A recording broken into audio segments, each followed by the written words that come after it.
What's up, y'all? It's your boy, K Smith, back live, ready to go. Make sure y'all like, comment, and subscribe to your boy so we get these subscriptions up, get these views up, get this get this rolling and get this going. And we're here to talk about arguably the GOAT.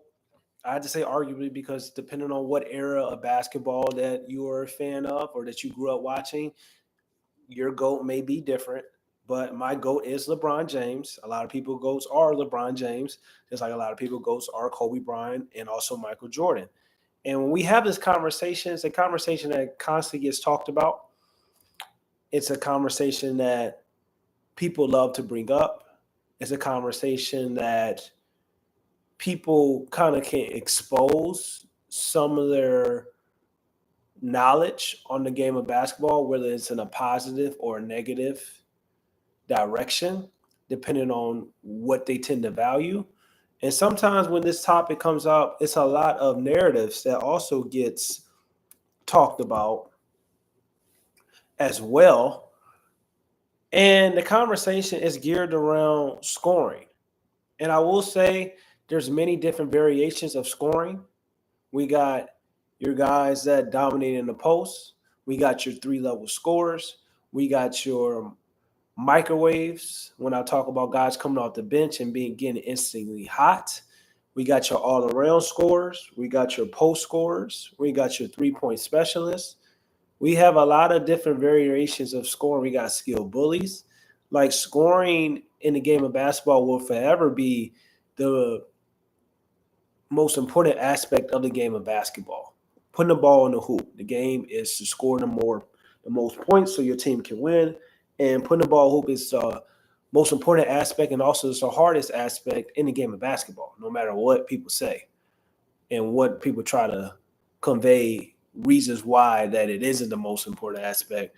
But if anybody tells you that scoring the basketball isn't the most important aspect in the game of basketball, they're lying.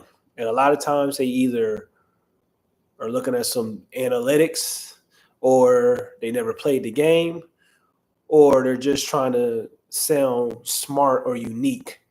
But at the end of the day, scoring is the most important aspect in the game of basketball. But let's get to the topic. Is LeBron James a pure hooper? LeBron James is the all-time leading point scorer in the history of the NBA. LeBron James is a bucket. LeBron James is one of the greatest, if not the greatest, passers in the NBA.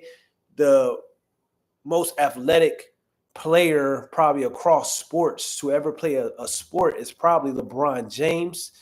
And LeBron James has records. He has MVPs. He has rings. He's done everything in the game of basketball to submit him as, if not the GOAT, a top 3 basketball player ever to play this game.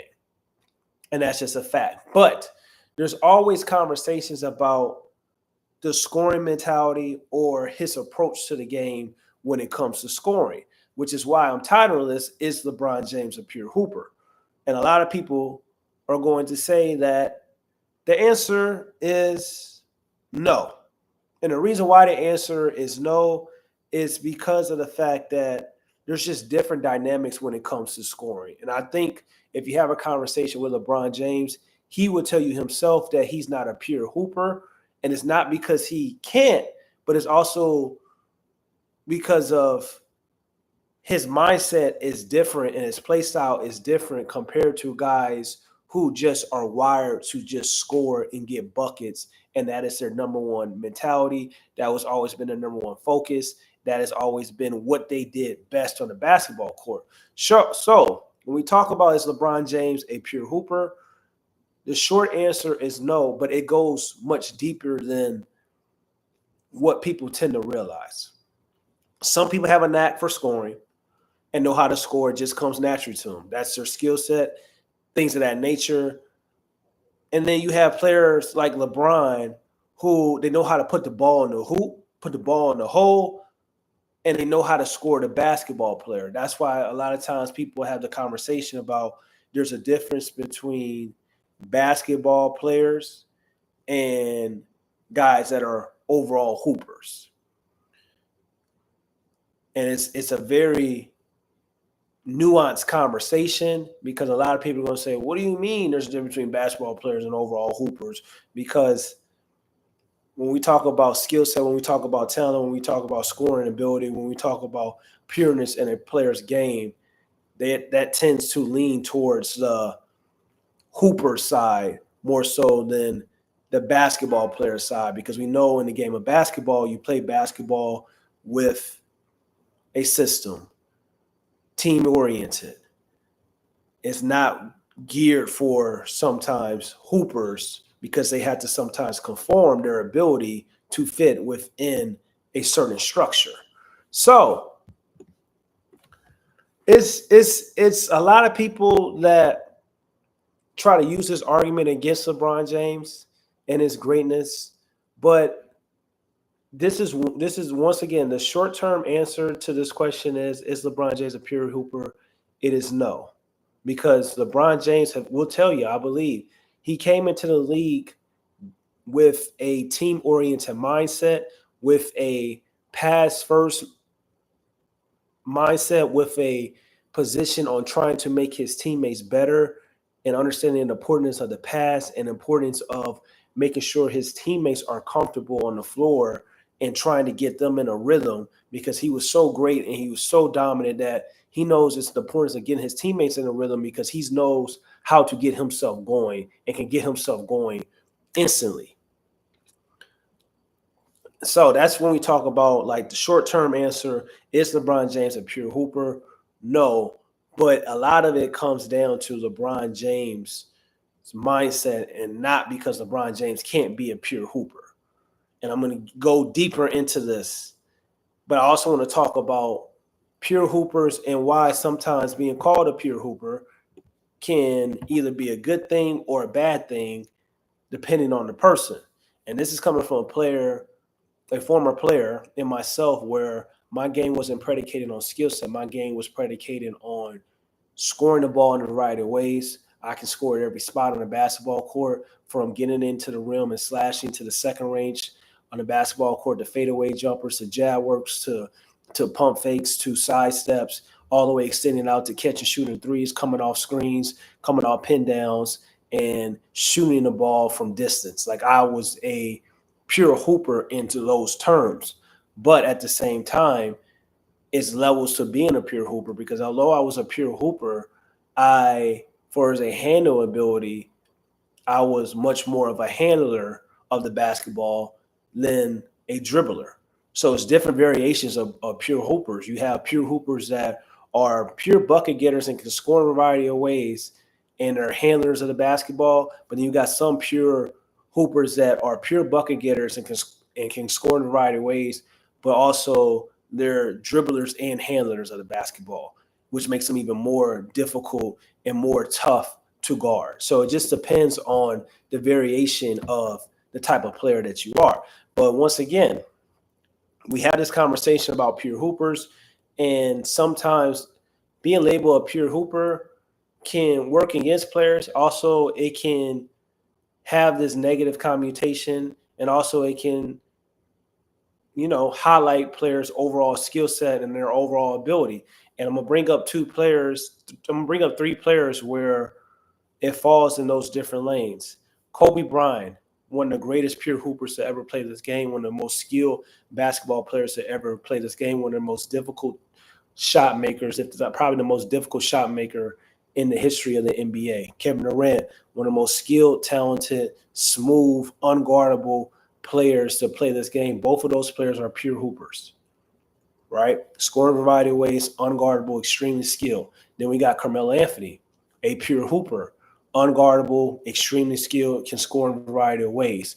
But there's a difference between how Kobe Bryant and Kevin Durant is perceived in the terms of pure hoopers to the overall media, the overall team organization, GMs, coaches, and just the overall, just kind of like basketball, being a basketball player makeup compared to Kevin Durant and Kobe Bryant, then Carmelo Anthony. So those guys Kobe Bryant and Carmelo Anthony.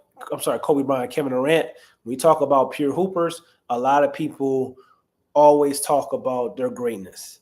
Nobody never questions their ability. When people talk about Carmelo Anthony, you got people like myself that talk about Carmelo Anthony's greatness, the ultimate pure hooper. But you got also a lot of people that talk about Carmelo Anthony and use him being a pure hooper as an insult.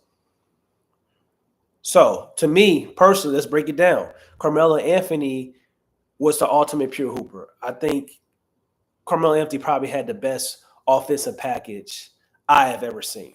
Like, and I use my term skill bully, and yes, I say my term skill bully, and I know a lot of people use that term, but if you go on Twitter or Instagram, you type in hashtag skill bully, you'll see me being the founder of that term. But I use my term skill bully, and it's a player who has size, strength, athleticism, and can finish at the rim. But if you take that away, he's still skilled enough and extremely polished to dominate outside of attacking the basketball at the rim. So when we look at Carmelo Anthony, Melo could dominate in the mid-range, extend all the way out to the three-point line, one of the greatest frontal post players this league has ever seen. The face-up game was extremely impeccable. The footwork was impeccable. Him being an isolation killer. Like, his jab work ability, probably the greatest offensive package this league has ever seen when we talk about Carmelo Anthony. He was also a skill bully. He was the ultimate pure hooper. Then we also got players like Dwayne Wade, who was a skill bully, LeBron James, who was a skill bully throughout their career, but they weren't as pure as Carmelo Anthony. But both of those players in Dwayne Wade and LeBron James were better basketball players than Carmelo Anthony. Because a lot of times when we talk about pure hoopers, sometimes they're not good enough to carry their teams to real success. And that's when people start looking at a Carmelo Anthony, who, once again, I would say is the ultimate pure hooper, but he doesn't get the same type of love.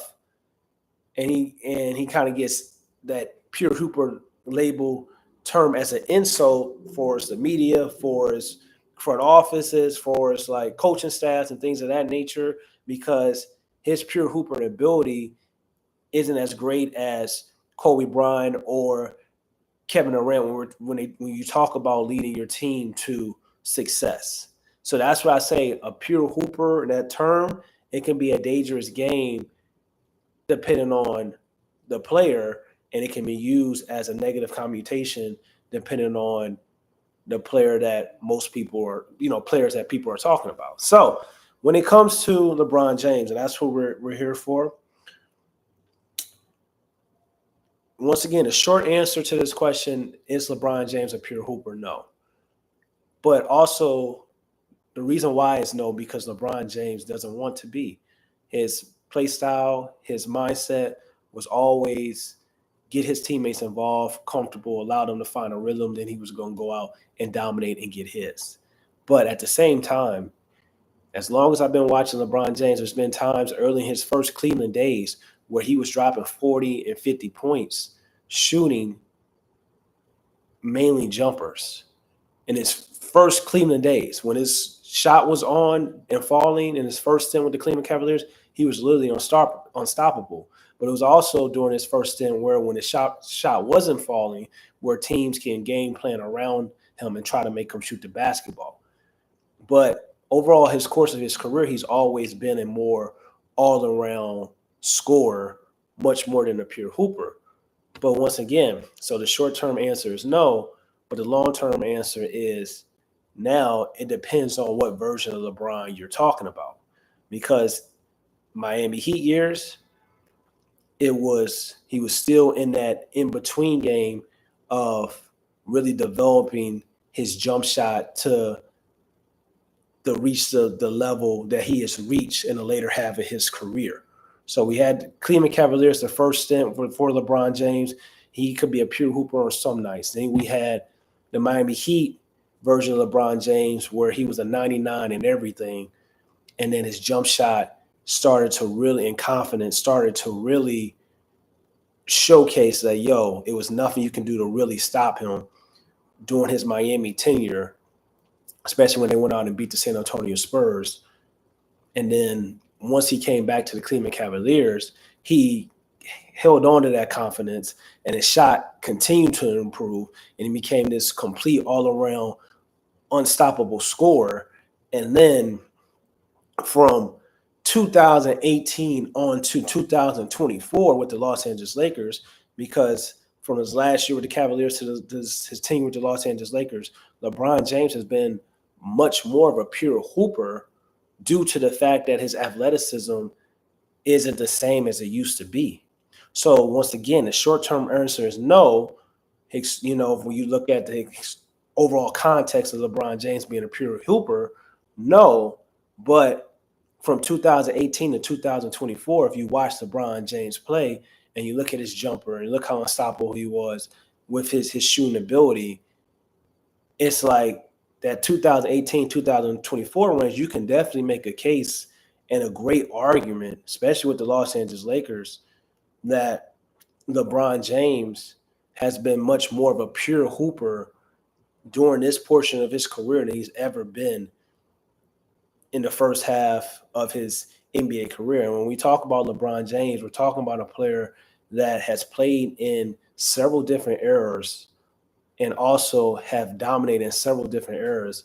And he's continued to kind of get better over the course of his career, even though he's losing athleticism in various different fashions. So, and that just shows you about how much of somebody loving the game and loving the sport. And you look at LeBron James's passing, he shot 41% from the three-point line, shooting 5 3-point attempts per game.